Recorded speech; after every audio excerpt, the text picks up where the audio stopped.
ابتدائی تعلیم میری جو ہے یہ مسجد محمدی جو آج کل ہے، اور ہمارے زمانے میں اس کو آڑا والی مسجد یا مکتب اسکول کہتے تھے. تو مکتب اسکول سے ہم نے پڑھا. ہمارے دور میں مکتب یعنی مساجد میں اسکول قائم کیے جاتے تھے. ٹھیک ہو گیا. تو ہمارے اسکول مکتب اسکول میں ایک ہی جو ہے وہ ماسٹر تعینات ہوتا تھا جو تمام 3 کلاسوں کی ذمہ داری ساری اسی طرح. تو یقینی بات ہے کہ آج ہم جس مقام پہ ہیں اس میں اساتذہ کرام کا تو جو ہے وہ رول ڈینائی کیے ہی نہیں جا سکتا، کیونکہ پہلی جو بنیاد ہے وہ انہوں نے رکھی تھی. ہاں یہ ضرور ہوتا تھا کہ بس ٹھیک ہے اس میں کیا پڑھنا ہے یا اس کا آ جاتا ہے تو ٹھیک ہے. اور عام بچوں کی طرح جو اسٹوڈنٹ میں اگر بنیادی تعلیم میں دیکھا جائے تو ایسا ہی تھا کہ جیسا اس زمانے میں رواج تھا کہ اسکول نہ ہی جانا پڑے تو اچھا ہے، آج بارش ہو جائے، آج پیٹ میں درد ہو جائے. تو اس طرح کے بہانے بالکل عام بچوں کی طرح تھے. بالکل والدین کے لیے تو سبھی اولادیں برابر ہوتی ہیں، تو وہ والدین تو چاہتے ہیں کہ جس طرح باقی بچے پڑھ رہے ہیں یہ بھی تعلیم حاصل کرے اور یہ بھی سارا کچھ کرے. تو آپ بہانے بنایا کرتے تھے بچپن میں بھی، اسکول جانے کو دل نہیں کر رہا تو؟ بالکل. اور والدین جو ہے وہ بالکل اسی طرح کی ترقی کیا کرتے تھے جیسے عام بچوں پہ دی جاتی ہے کوئی نہیں. اور ہمارے اسکول میں تو یہ میرے ہمسائیوں کو اور اکثر ساتھ پڑھنے والے کو یاد ہوگا کہ یہ رواج بھی تھا کہ بچوں کو گھر سے اٹھا کے لے کے جایا کرتے تھے بچے. تو ہمیں بالکل اس طرح سے بتایا جاتا تھا کہ آپ کے ساتھ بھی ایسا ہوگا. تو اس لیے وہ ڈر جو ہوتا ہے نا وہ بہت بڑی نعمت ہوتی ہے. تو وہ ڈر ہمیں کئی دن جو ہے وہ اس طرح کی حرکت کرنے سے روک دیتا تھا. اور جب اسکول پہنچ جاتے تھے تو وہ 3 گھنٹے ہوتے تھے، 5 گھنٹے ہوتے تھے، 7 گھنٹے ہوتے تھے. اور کیا کام کرنا ہے، بس زیادہ ساتھ سے بیٹھ کی یا مسجد میں کوئی اور کیا کریں گے. میں تو خیر اتنا کہیں جا بھی نہیں سکتا تھا. بچے تو 1-2 مرتبہ جو ہے وہ ایک مرتبہ جو ہے وہ اس کے لیے ہمیں چھٹی ملتی تھی کہ وہ جائیں گے اپنے پکانے وغیرہ کے لیے، اور دوسری مرتبہ وہ کھانا کھانے کے لیے. تو میرے لیے تو وہ بھی گھر والے جو کہتے تھے کہ وہ آپ کو ہم خود لے کے جائیں گے اور جب بھی آپ کو کوئی ضرورت ہوگی تو آپ گھر سے بلا لیں. تو میرے کو بالکل تو گھر کے پاس محسوس تھی. تو یہ ایک طرح کی ایکسٹرا ٹائم ویسٹنگ بھی نہیں کر پاتا تھا. تو زیادہ موقع ملا. لیکن یہ ساری چیزیں جو تھی یہ وہ ان چیزوں کا احساس انسان کو بعد میں ہوتا ہے کہ ہمارے لیے فائدہ مند نہیں ہے. تو اس وجہ سے ہمیں تھوڑا سا ایکسٹرا ٹائم ملا کنسنٹریٹ کرنے کا. تو ہم نے تعلیم کو بہتر طریقے سے حاصل کیا. جی بالکل جی. گاؤں کا پیج ہے اپنا کسان. گاؤں کے اکثر لوگ تو جانتے ہوں گے. تصویر بھی آپ دیکھ رہے ہیں سامنے، یونس بھائی موجود ہیں، ساتھ میں سلائڈ بھی چل رہی ہیں ان کی بچپن سے لے کے اب تک کی جو تصویریں ہیں. گاہے بگاہے ان کی زندگی میں کیا کہتے ہیں کہ عروج بھی آیا، افراز بھی آئے. لیکن جو ہے نا وہ کیا کہتے ہیں کہ یونس بھائی کے بارے میں کہا جاتا ہے کہ آپ بہت اچھے کرکٹ کے پلیئر تھے. اور دیکھیے کہ جی سب سے پہلے تو ہم آپ کو، چونکہ میں نے ذکر کیا کہ گاؤں کے اکثر لوگ انہیں جانتے ہوں گے، دونوں ٹانگوں سے معذور ہیں، ایک بازو میں بھی تھوڑا سا مسئلہ ہے، آئی سائٹ میں کسی حد تک ہے، لیکن اس کے باوجود ایک اچھا کرکٹر ہونا. اور کرکٹ بھی جس طرح انہوں نے تعلیم کا ذکر کیا کہ عام بچوں کے ساتھ انہوں نے عام سکول میں، کسی بھی اسپیشل سکول میں نہیں گئے، تعلیم حاصل کی. اسی طرح عام بچوں کے ساتھ عام انداز میں یہ کرکٹ کھیلے اور بڑے جاندار انداز میں کھیلے. آپ بہت اچھے بالر تھے، بہت اچھے بیٹسمین تھے، اور کیپنگ آپ کی کیا کہنے. تو یونس بھائی یہ کیسے مینج کرتے تھے آپ؟ بس یہ اگر دیکھا جائے تو یہ میرے پہلی کامیابی کا کیڑا جو جینا ہے وہ یہی کرکٹ کا جو شوق ہے یہ تھا. وہ جیسے آپ نے کہا کہ امنگیں تو سب بالکل ایک جیسی ہوتی ہے نا، چاہے اسے معذوری کا سامنا ہے یا نہیں ہے، انسان تو ہے. مجھے یاد نہیں آ رہا، لیکن وہ کیا کہتے ہیں پتہ نہیں، مگر امنگ ایک ہے اور جدا جدا صورتیں، لہو کا رنگ ایک ہے. ایسا ہی بالکل ایسا ہی بالکل ایسی بات ہے. جی بالکل ہمیں بھی بالکل دل اسی طرح کرتا تھا. اور کیونکہ ہم وہ جنریشن میں ہمارا شمار ہوتا ہے کہ جس جنریشن کو عمران خان نے ورلڈ کپ کیا تھا، تو ہمارا کریز تو ویسے بھی جو ہے وہ آسمانوں پہ چھونے والا تھا. تو سننے دیکھنے والوں کو بھی بتا دوں کہ یونس بھائی کی جو فیملی ہے نا جی، اس میں دیگر چیزوں سے شغف یہ رکھتے ہیں، ہر طرح کی جو انٹرٹینمنٹ ہوتی ہے، لیکن کرکٹ دیوانگی کی حد تک یہاں پسند کی جاتی ہے. کیا ان کے بڑے بھائی اور کیا ان کے دیگر رشتہ دار احباب جو ہے وہ کرکٹ دیوانوں کی حد تک، اور رات کے 3 بجے میچ ہونا اور ریڈیو ٹیون ان کرنا، کیا بات ہے جناب، ٹی وی کے سامنے بیٹھنا. بالکل ہم نے کیونکہ وہ امیجنری کرکٹ بھی دیکھی تھی، ریڈیو پر سنی، اور خیر میری جنریشن تک آتے آتے یا مجھے تو بچپن سے جو ہے یہ موقع ملا کہ ٹی وی پہ میچ دیکھ سکوں، اور ہمارا بھی شوق کا عروج ہے وہ یہ 1992 کا ورلڈ کپ تھا. اور اس کے بعد پھر جہاں تک نارمل بچے کے ساتھ کھیلنے کا تعلق ہے تو اس میں ہمیشہ سے یہی تھا میرا کہ ٹھیک ہے میں بیٹھ کے اپنے اتنی قوت تو نہیں لگا سکتا گیم کو کہ جھوٹ پھینک سکوں دونوں ٹوٹوں میں، نہ بال میں اور نہ ہی بیٹنگ کرتے ہیں. لیکن میں مضبوط ایسے ہو سکتا ہوں کہ اگر میں جو ہے وہ ایک لمبی اننگ کھیلوں گا اور ایک اینڈ کو اگر سنبھال کے رکھوں گا، جیسے کہ ہم اس دور کی کرکٹ کو بھی اگر دیکھیں تو ہمارے میادات یا انضمام ان کی ڈیوٹی یہی ہوتی تھی کہ ایک اینڈ کو آپ نے سنبھال کے رکھنا ہے، سنگل وغیرہ کرتے رہنا ہے اور ٹیم کو جو ہے وہ کونے پر لے کے جانا ہے. تو میرا رول بھی یہی ہوا کرتا تھا کہ اپنی طرف سے ایک اینڈ کو سنبھال کے رکھنا ہے اور اپنے ساتھ کھیلنے والے جو اچھی کھلاڑی ہیں ان کو موقع دینا ہے. کیا بات ہے. اور یونس بھائی ذکر چھڑا ہے تو بتا دیجئے کوئی زندگی کا یادگار کوئی میچ، کوئی سنسنی خیز مقابلہ یاد ہو آپ کو، ہمارے ساتھ بھی شیئر کیجئے. یوں تو خیر تمام میچز ہی آپ کو پتہ ہی ہے کہ جب دو ٹیموں کے درمیان میچ ہوتا تھا تو وہ تو ایسے ہی ہوتا تھا کہ جو ہے یہ پاکستان سے انڈیا اور میچ ہوتا تھا، اور اسپیشلی جب جنوب کی حد تک آپ کو شوق ہو تو پھر تمام میچز جو ہے وہ اس طرح کے بن جاتے ہیں. اب اگر ایک میچ کا کہا جائے تو یہ کافی ویسے مشکل سوال ہے میرے لیے، کیونکہ ایک میچ کا ذکر کر لینا اس طرح سے کیونکہ پھر دوسرے میچز کیا جو ہے. لیکن اگر آپ مجھے کہیں کہ کہاں پہ کھیلنا آپ کو سب سے زیادہ اچھا لگتا تھا تو مجھے یہ بابا شریف کے جو مزار ہیں اس سے جو میچز کھیلے ہیں ان میں مجھے تمام میچز کا میں کہتا ہوں کہ بہت شاید پتہ نہیں یہ ان کے مزار کے ہونے کی برکت تھی، حالانکہ یہ میرے لیے سب سے مشکل اور دور گراؤنڈ تھا. کبھی کبھی مجھے موقع ملتا تھا کہ میں جا کے کھیلوں کسی کے ساتھ جانا، یہاں تک کہ میں اپنی شاہی سواری کو اس کے لیے استعمال کرتا تھا. جی بالکل، اگلا سوال اسی حوالے سے کرنے والا تھا. میں نے کہا تھوڑا سا ٹائم دوں یونس بھائی کو کہ آپ وہ کسی خاص میچ کا ذکر کرنے لگے تھے. بالکل جی، شاہی سواری کا ذکر ضرور آئے گا. جی بالکل، آپ کا شاہی سواری کا چولی دامن کا ساتھ ہے. تو اچھا میچ تو آپ نے وہ بتا دیا، ٹھیک ہے. اور زیادہ آپ کو محسوس ہوتا تھا بابا جی کے دربار کے پاس جو میچز ہوتے تھے وہ آپ کے لیے بڑے ہی یادگار تھے. تو شاہی سواری کی بات کریں، اور شاہی سواری تھوڑی سی پھر آپ نے اپ ٹو ڈیٹ لے لی تھی، لیکن اس سے پہلے جو ہے وہ آپ کی شاہی سواری کے لیے آپ کو ایک عدد جو ہے وہ 7 بندہ چاہیے ہوتا تھا، ہینڈلر چاہیے ہوا کرتا تھا. اور اس دور میں محمد یاسین تبسم صاحب کو ہم دیکھا کرتے تھے اور آپ کے دیگر جو بھتیجے ہیں یا رشتے دار تھے، لیکن زیادہ تبسم بھائی کو ہم دیکھا کرتے تھے آپ کے ساتھ، آپ کا ساتھ بناتے ہوئے. تو آپ اپنی جو کامیابیاں ہیں یا آپ اپنا جو ہاتھ بٹانے کی حد تک ہے آپ کا ساتھ دینے والے لوگوں میں، آپ ان لوگوں کو بھی ہمیشہ یاد کرتے ہوں گے اپنے فیملی میں. ان کا کنٹریبیوشن میں نے آپ کو کہا ہے نا کہ یہ ایک میرے ساتھ یہ میں کہوں گا کہ یہ ہمارے لیے جب بھی ہم آج بھی ہم جہاں پہ جو کر رہے ہیں اس انٹرویو کا مقصد بھی اور یہ بھی ہے کہ یہ ہم ایک سوچ جو ہے اس کو اجاگر کرنا چاہ رہے ہیں کہ کبھی ایسے نہ سوچا جائے کہ ایک چیز ختم ہو گئی ہے، کہیں پہ کوئی کمی ہے تو ہم یہ کہیں کہ یہاں پہ اس چیز کے نہ ہونے کی وجہ سے کوئی کام روک گیا. دنیا تو کوئی کا کام نہیں رکتا. اگر تعینات رکھتی تو ہمارے پیارے نبی صلی اللہ علیہ وسلم کے جانے کے بعد دنیا کا کوئی نظام چل ہی نہ سکتا. تو ہماری یہ چھوٹی موٹی کمیاں یا معذوریاں یہ تو کسی چیز کو روکنے کا سبب بالکل بن نہیں سکتی.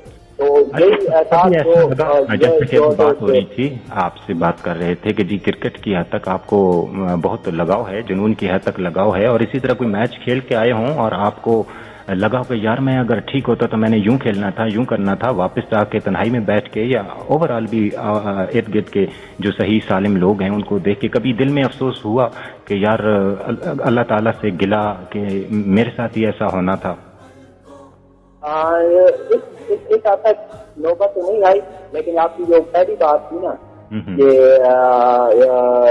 ایسے کہتا کہ یہ ہمیشہ میری امیجنیشن میں ایسی ہوتا تھا کہ جب بھی کبھی کوئی بھی کام زندگی کا کوئی بھی کام میں نے کیا ہے کہ اس میں جب بھی میں کہتا تھا کہ اگر اس میں میرے پاس یہ تھوڑی سی ہرڈل نہ ہوتی تو پھر شاید میں اس کو کر دیتا. اور عموماً یہ کلمات مجھے سننے کو بھی نہیں تھے جب بھی کوئی پرفارمنس ہوتی, جب بھی کوئی کام کرتا تو کہتے کہ یہ تو یہاں تک کہ جیسے عام بچوں میں لڑائی جھگڑا ہو جاتا ہے تو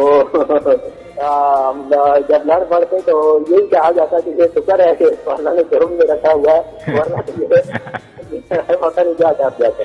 صحیح ہو گیا, صحیح ہو گیا. تو اس طرح کی کلمات عام سننے کو ملتی. اچھا, تو یہ تو سلسلہ چلیں جی وہ چلتا رہے گا. کرکٹ کی بات چل رہی ہے تو انسپائریشن انسان کسی نہ کسی سے لیتا ہے. آپ کا پسندیدہ کرکٹ پلیئر کون سا ہے؟ اگر بیٹنگ میں دیکھا جائے تو ہم جس زمانے میں آئیڈلائز کرتے تھے اس میں انضمام الحق اور فارن کنٹری سے اگر دیکھا جائے تو چاہے لارا کیا کھیلتا تھا آپ کو پتہ ہے. کیا بات ہے. اور بالنگ میں بھی ویسٹ انڈیز کے کوچنگ واچ کرتی ہے, وہ بہت ڈر لگتا تھا جب وہ پاکستانیوں کو بالنگ کراتے تھے تو, اور ہمارے اپنے ہیرو وقار اور وسیم کی کیا بات تھی, تو وہ ہیرو ہمارے لیے رہے ہیں. جب بھی ہم سمجھتے ہیں 1992 کا ورلڈ کپ جیتنے کا سہرا پاکستان کے سر گیا, تو وہ اس سہرا پاکستان کو اگر ملا تو اس کا کریڈٹ کس کو جاتا ہے؟ آپ کس پلیئر کو دیں گے؟ اگر تیرا ایک پلیئر کو کر دینا تو یہ تو عمران خان کے پاس کی بات کی نہیں ہے کہ وہ اگر کہیں کہ میں, کیونکہ یہ ایک ٹیم ایسی تھی اور ایک کا تیرا میں تو اکثر اپنی عوام کو دیتا ہوں کیونکہ جس انداز میں ہم وہ ورلڈ کپ جیتے تھے اس میں دعاؤں کا بہت اہم کردار تھا. لیکن اگر مختلف ڈپارٹمنٹ ہیں, بالنگ میں ہمارے وسیم اکرم بھائی نے بہت اچھا جو ہے وہ پرفارم کیا تھا اور بیٹنگ ڈپارٹمنٹ میں جو ہے وہ ہم بتانے کوئی نہیں تھا, اور جوید میاں تمام اننگز جو ہے وہ یادگار ہیں. اور آل راؤنڈ پرفارمنس میں دیکھا جائے تو ہمارے عمران خان تو آپ کو پتہ ہی ہے کہ وہ جس جان سے اور جس کوشش سے کھیلتے تھے اس کی انتہا ہی نہیں. تو یہ ایک ٹیم ایسی تھی تو اگر کمپلیٹ دیکھا جائے تو عاطف جاوید کتنا زور لگاتے تھے, یہاں تک کہ اس زمانے میں ایک بہت بڑے پلیئر تھے احترام ملک جو پرفارم نہیں کر سکے اس ورلڈ کپ میں, تو ان کا نام ہی ہم نے یہ رکھا ہوا تھا کہ یہ مسٹر ٹاک ہے, کیونکہ اس زمانے میں زیرو پہ آؤٹ ہونے والے کے ساتھ ایک ڈک جاتی تھی تو ان کا نام ہی ڈک پڑ گیا تھا. لیکن پھر بھی وہ پلیئر ہوتے اور ان کی کنسسٹنسی جو ہے وہ اس سے انکار نہیں کیا جاتا. اوپننگ جو آپ کو جب نیل راجا اور کیا کیا چیزیں یاد کریں گے آپ, وہ ایک سنہری ہے. ٹھیک ہے جی, کرکٹ کی بھی بات ہوگی کیونکہ کرکٹ سے آپ بہت شغف رکھتے ہیں. اس کے بعد پریکٹیکل زندگی کی طرف آتے ہیں. عام طور پہ ایسے اسپیشل لوگ جو ہوتے ہیں ان کے لیے کہا جاتا ہے کہ جی بہت زیادہ پڑھ لیا تو میٹرک کر لیا تو انف ہے, اس کے بعد ٹھیک ہے جی یار آپ نارملی کوئی کسی ایسے فیلڈ میں تو جا نہیں سکتے تو آپ کوئی چھوٹی موٹی شاپ بنا لیں اور اپنا گزارا کریں. لیکن آپ کو کیسے لگا کہ نہیں یار مجھے آگے پڑھنا چاہیے, مجھے مزید تعلیم حاصل کرنی چاہیے, مجھے آگے جانا چاہیے؟ اور سننے دیکھنے والوں کو ہم بتاتے چلیں کہ یونس بھائی جناب تدریس کے شعبے سے وابستہ ہیں, بہت اچھے استاد ہیں اور ہمارے مستقبل سنوار رہے ہیں, ہمارے بچوں کو پڑھا رہے ہیں. تو کیسے آپ کو خیال آیا کہ مجھے آگے پڑھنا چاہیے اور ساتھ زندگی کے معاملات کو بھی لے کے چلنا چاہیے؟ یہ یہاں پہ جو ہے وہ ایک سمجھا رہے ہیں آپ؟ جی یہاں پہ ایک جو ہے وہ یہ کہانی کی طرح واقعہ ہے. آج میں جب اپنے بارے میں بھی سوچتا ہوں تو مجھے یہ کہانی کی طرح لگتا ہے کہ یہ انسیڈنٹ میری زندگی میں جب آیا, کیونکہ جیسے کہ بنیادی تعلیم کا میں نے ذکر کیا کہ مکتب اسکول میں تھی, وہ تو بالکل مکتب کے پاس تھا. جب پرائمری تعلیم کی باری آئی تو اس کے لیے اس زمانے میں کیونکہ ہمارے اپنے محلے میں ایک پرائمری اسکول بہت کا تھا تو وہاں پہ اس زمانے میں بوائز کو الاؤ نہیں تھا کہ وہ اسکول میں ایڈمیشن لے. تو مجھے ابو جو ہے وہ اسپیشل DEO کے پاس لے کے گئے تھے تک اور انہیں دکھایا تھا کہ اس طرح سے میرا بچہ ہے اور میں کہتا ہوں کہ یہ اسے شوق بھی ہے اور میں چاہتا ہوں کہ یہ تعلیم حاصل کرے. تو انہوں نے میری حالت کو دیکھتے ہوئے اللہ پاک ان کے پہچان کو بھی جو ہے وہ قبول فرمائے. تو یہ ایک اسپیشل پرمیشن گرانٹ کی تھی کہ آپ یہ لڑکے کے اسکول میں ایڈمیشن لے لیں اور آپ کا باقاعدہ پرائمری کا جو اس زمانے میں بورڈ ایگزام ہوتا تھا وہ بھی لیا جائے گا, اور باقی چوتھی کلاس میں تو آپ کو ویسے ہی پروموٹ کر لیا جائے گا یا جس طرح امتحان کا سسٹم ہے وہ ہوگا. تو وہ جو ہے وہ اس میں اگر میں اپنی بہنوں کا ذکر نہ کروں, اپنی والدہ کا ذکر نہ کروں تو یہ بہت زیادتی ہوگی, کیونکہ یہ اسکول اتنا قریب نہیں تھا اور میں اتنا چل نہیں سکتا تھا. تو مجھے اپنے اٹھا کے اور ایک بہن کی تو عمر جو اسکول میں پڑھ رہی تھی میرے سے بھی چھوٹی تھی, تو وہ کس طرح سے لے کے جاتی ہوں یا امی لے کے جاتی ہوں یا کوئی بھی جو اس ٹائم مجھے چھوڑنے جاتا. میں آج سوچتا ہوں کہتا ہوں کہ یہ واقعی ایک عجیب ہی کہیں کہ فیملی محبت کا اظہار ہے کہ آج وہ دور ہے جب کوئی اتنا بھی نہیں کر سکتا کسی کے لیے کہ ایک یا 2 دن کے لیے کچھ وقت نکال سکے. ہم اس ایج میں ہم ہی آ گئے, لیکن وہ فیملی کی محبت بھی تھی کہ بس بغیر کسی کے یہ بھی نہیں تھا کہ کوئی ایکسٹرا آرڈنری اسٹوڈنٹ تھا تو یہ کوئی امید لگا کے بیٹھے ہوئے تھے.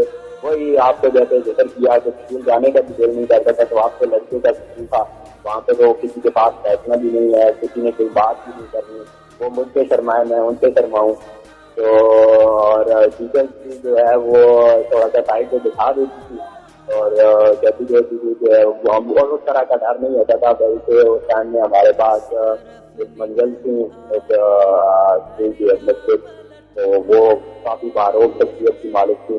بچیاں ان سے تو بہت ڈرتی تھی, لیکن مجھے کہتے تھے اتنا کچھ نہیں تھے, تو میں اس طرح سے نہیں ڈرتا تھا. ایک شوق تو تھا جو ٹیچر کا ہوتا ہے, لیکن اس طرح سے نہیں ڈرتا تھا اور اس طرح سے پنشمنٹ بھی نہیں ملتی تھی. تو وہ جو 2 سال ہے اس میں جو میری فیملی نے اسٹرگل کیا یا میرے لیے ابو ایک سائیکل چھوٹی سی لے کے آئے تھے جو آج کل کے بچے چلنے کے لیے ضرور لیتے ہیں. ان کی پہلی ڈیمانڈ ہی جب پاؤں پہ کھڑے ہوتے ہیں تو یہ ہوتی ہے کہ ہمارے لیے سائیکل لی جائے. لیکن میرے لیے تو وہ ایک بہت بڑی جو تھی وہ شیش تھی. اس پر مجھے بہن کے لیے بھی لے کے جانا آسان ہو جاتا تھا. تو اس کے بعد اس زمانے میں گلیاں تو کچھ نہیں تھی, کافی اسٹرگل کرنا پڑتا تھا. لیکن یہ ہے کہ وہ پرائمری اسکول کے بعد پھر مرحلہ جب آیا, یہ میری پرائمری ایجوکیشن جو ہے یہ 1992 میں اسی گولڈن جو ایرا ابھی ہم ذکر کر رہے تھے اسی میں کمپلیٹ ہو گئی. اس کے بعد بھی جیسے کہ آپ نے کہا کہ کسی کے یہ جانا گمان بھی نہیں ہوتا اور میرے لیے نہیں تھا. میں نے بھی یہی کہا تھا کہ اسکول سے جان کسی ہے, آپ پنٹے کھیلیں گے, گڑیا اڑائیں گے, جس طرح کا اس زمانے میں شوق ہوتا ہے بچوں کو, بس پتنگے اڑانی ہیں, پیسے لگانے ہیں اور بس فارغ ٹائم ہونا چاہیے آپ کو. تو پھر یہ اگر چین کا واقعہ دیکھیں تو یہ تقریباً 7-8 سال کے بعد میری زندگی میں ہوا جب میں گیا. 7-8 سال اپنے ویسا وقت گزارا. ہاں 7-8 سال گھنٹے کھیلے, گٹیاں اڑائیں.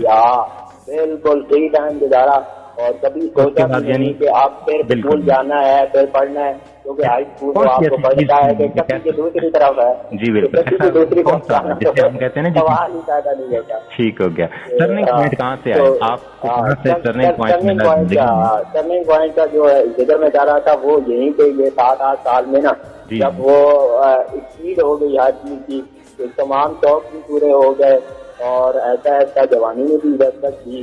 تو پھر کچھ خیال بھی آنے لگے کہ یار روزگار کے لیے بھی کچھ کرنا چاہیے. تو روزگار اگر انسان کے پاس ہو تو اس کی عزت بھی ہوتی ہے معاشرے میں, اور ویسے بھی زندگی گزارنے کے لیے اور اپنے پاؤں پہ کھڑا ہونا جو ہے وہ ہوتا ہے. تو اکثر ابو سے فرمائش کرتا کہ مجھے جاب کرنی ہے, تو وہ کہتے کہ آپ تو 5 دماغ پاس ہو تو جاب کیسے کرو گے.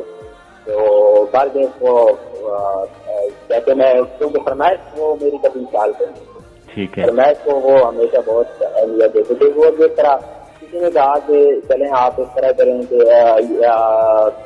اس زمانے میں تو اتنا ٹائپ دور بھی نہیں تھا, لیکن کچھ پتا چلتا کہ ٹھیک ہے کہ کلاس 4 کے لیے نا کسی بھی ڈپارٹمنٹ کا مجھے یاد نہیں ہے، لیکن کلاس 4 کی کوئی ویکینسی، تو اس کے لیے آپ درخواست دینے کے لیے ابو گئے تھے. ان کو بتایا گیا کہ ڈسیبل ہونے کے لیے تو یہ ضروری ہے کہ ڈسیبلٹی کا سرٹیفکیٹ ہو. عام نظر آنے والا بندہ جتنا مرضی ڈسیبل ہو، جب تک اس کے پاس ڈسیبلٹی سرٹیفکیٹ نہیں ہے وہ ڈسیبل بھی نہیں ہے، تو ہم تو نہیں مانیں گے. یہ ڈسیبل سرٹیفکیٹ جو ہے یہ ڈسٹرکٹ جو ہاسپٹل ہوتا ہے یہ جاری کرتا ہے. تو آپ اپنے بچے کو لے کے جائیں ڈسٹرکٹ ہاسپٹل میں، وہاں پہ ایم ایس آپ چیک کریں گے تو وہ آپ کو سرٹیفکیٹ لکھ کے دیں گے، اور کچھ دن کے بعد وہ آپ کی جو ڈپارٹمنٹ ہے رجسٹریشن کے بعد آپ کو وہ ملے گا. تو وہ ضروری ہے، وہ آپ کا ہوگا تو آپ کی رجسٹریشن جو ہے وہ داخل ہوگی. کیونکہ وہ ایک ایسا پروسیس تھا کہ جس پروسیس میں تمام لوگوں کو ڈالا جا رہا تھا، جو بھی جاتا تھا اس کو یہی گائیڈ لائن دی جاتی، تو ڈیٹ بھی تقریباً سیم ہی تھی. تو میں جب ڈسٹرکٹ ہاسپٹل گیا تو وہاں پہ میں نے دیکھا، وہاں پہ پہلی بار میں نے دیکھا کہ کچھ ایسے ڈسیبلٹی ہیں جو میٹرک پاس ہیں، کچھ کے بعد تو جو ہے وہ انٹرمیڈیٹ کی ڈگری بھی ہے. تو سب کو یہ پتا چلا کہ یہ ڈسیبلٹی کو یہ تو نہیں ہے کہ بس آپ نے پرائمری پڑھ لیا ہے تو پھر ادھر ہی ڈگری ختم ہو گئی ہے.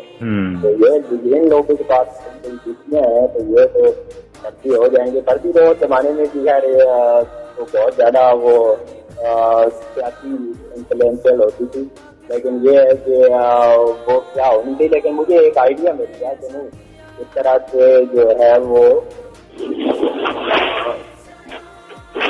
آپ کر سکتے ہیں. آپ نے جو ہے وہ تعلیم حاصل کرنی ہے، اور یہ نہیں ہے کہ ڈسیبل بچے تعلیم حاصل کرتے ہیں وہ کر سکتے ہیں. تو وہ تو انسیڈنٹ اسی طرح سے تھا. وہ میرا اس میں سرٹیفکیٹ تو بن گیا، لیکن جاب وغیرہ کیا ملنی تھی. تو میرے لیے آنکھیں کھولنے والا وہ ٹرننگ پوائنٹ آپ کا وہاں سے وہاں سے تھا. اور پھر جب میرے ہمسولی، کیونکہ میں نے آپ کو بتایا کہ جو عرصہ یہ 7-8 سال کا گزرا تھا، میری اپنی کلاس کے لوگ تو اس وقت میسج کر چکے تھے، لیکن جو پیچھے والے جونیئر کے ساتھ بھی میری، کیونکہ میری جو ہر کسی سے میں اگر کہوں کہ دوستی کے حساب سے تو دوستی میری کتنی 4 جنریشن سے رہی ہے. وہ جنریشن بھی آپ کہیں گے، کیونکہ جو بڑا بھائی ہوتا تھا وہ بھی میرا دوست ہوتا تھا، اس سے چھوٹا بھی میرا دوست ہوتا تھا، اور اس سے چھوٹا بھی ہوتا تھا. کیونکہ پھر بڑے والا تو بہت بڑا ہو جاتا تھا، وہ تو چلنا چھوڑ دیتا تھا، تو چھوٹے والے سے میں چل لیتا تھا. تو جو تھوڑا اس سے تیرا تو وہ اس ٹائم میسج جو کر رہے تھے ان سے میں نے اپنی ایک سائٹ کا ذکر کیا کہ میں نے بھی پڑھنا ہے. تو اس طرح سے ابو کو بھی گھر میں آ کے بتایا کہ میں نے پڑھنا ہے. تو صاحب یہ سوال پیدا ہوا کہ میٹرک پرائمری کے بعد آپ میٹرک کا ایگزام دے سکتے ہیں یا نہیں دے سکتے. ٹھیک ہے. تو اس کے لیے تو آپ کو جو ہے وہ مڈل پاس کی طرف سمجھ چاہیے ہوگی. تو اس کے لیے اسکول میں جب ہم لوگ گئے تو وہاں پہ اساتذہ کرام کی ڈفرینٹ دی رائے تھی. کسی نے کہا کہ ہو سکتا ہے ہو جائے، تو کسی نے کہا کہ نہیں اس کے لیے آپ کو مڈل کا سرٹیفکیٹ. تو مڈل کے سرٹیفکیٹ کے لیے جب ہیڈ ماسٹر صاحب سے رابطہ کیا گیا تو انہوں نے کہا کہ یہ کیونکہ گورنمنٹ کا ایک ادارہ ہے تو تمام جو چیزیں اس میں جو اتنی آسان نہیں ہوتی کہ ہم آپ کو ایک سرٹیفکیٹ اٹھا کے دے دیں. اس کے لیے 2-3 سال کا ریکارڈ بنانا پڑے گا جو کہ مشکل ہوتا ہے ہمارے لیے. تو یہ فیور تو آپ کو نہیں دے سکتے. البتہ یہ ہے کہ آپ ایک ٹرائی کر لیں کہ آپ اپنا ایڈمیشن بھیج دیں پرائمری سرٹیفکیٹ کے ساتھ ہی. ہو سکتا ہے کہ آپ کو ایڈمیشن مل جائے اور یہ ریکوائرمنٹ نہ ہو. تو اس وقت ایک 2 اساتذہ کرام نے تو اگرائے مزاج ہی کہا تھا. انہوں نے یہ کہا کہ یار یہاں پہ جو ہے وہ بچے 10 سال بول کے دعاتے رہتے ہیں اور ان کا کچھ نہیں بنتا تھی، ویسے کرنے کے لیے چل پڑا ہے. تو وہ بھی ایک بڑا میرے لیے تھا ایگو تھا کہ یار ایسی بات ہے میسج بھی کرنی ہے کیا کرنا ہے. تو ہو سکتا ہے. اور جیسا کہ پہلے ذکر کیا جا چکا ہے کہ وہ کرکٹ کا کریز اور وہ ایک زمانے کے جو کمیٹیٹر تھے ان کی انگلش سمجھی تو اس نے ہمیں سکھایا. جیسے کہ آپ نے اس کے بھی علم میں ہوگا کہ صاحب جو ہے وہ کلاس 6 تک تو آپ کو انگلش پڑھنے کی زحمت کرنی ہی نہیں پڑتی تھی. تو مجھے ABC دیکھنے کی نہیں آتی تھی. جو سب سے پہلا لیسن تھا مجھے آج بھی یاد ہے، ہمارے